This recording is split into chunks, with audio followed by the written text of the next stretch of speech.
You got blurry images? Did I make the wrong investment?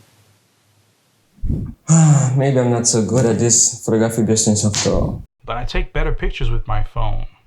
If you've been found guilty of this photography crime, camera shake crime, it is time to rectify all the wrongdoing that has caused you to lose interest in the very thing that you love.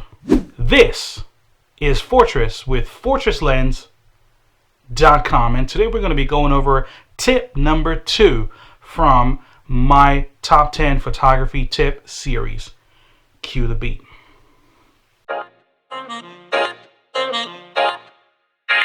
In case you're wondering why your pictures sometimes come out sharp and at times not so sharp, off the bat I can tell you that the chances are related to your shutter speed being slow or low, depending on which school you went to.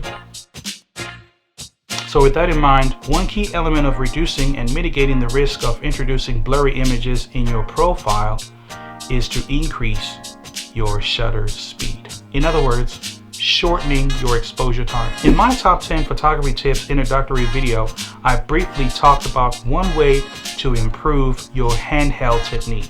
It's always guaranteed that you can minimize camera shake by using a tripod. But let's face it, it never looks good unless if it's uniquely necessary. Get yourself comfortable with the optimization and camera handling, holding it more securely and squeezing the shutter trigger, contrary to pressing the button. Exceptions. So if you have a certain disability or if you're in a location that is not as conducive, then I recommend using a tripod, a remote shutter, and putting that self-timer on the camera. Brace yourself. Yes, you yourself can be a human tripod by leaning against a wall or any other form of support system if you're outdoors, like a tree or pole or even your car.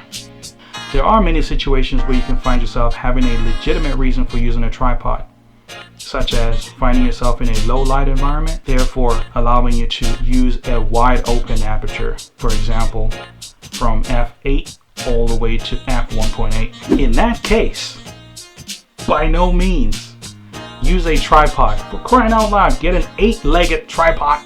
It's not a tripod if it's 8 legs, is it? Octopod, because it's tri and then quad. Octopod, invented an octopod.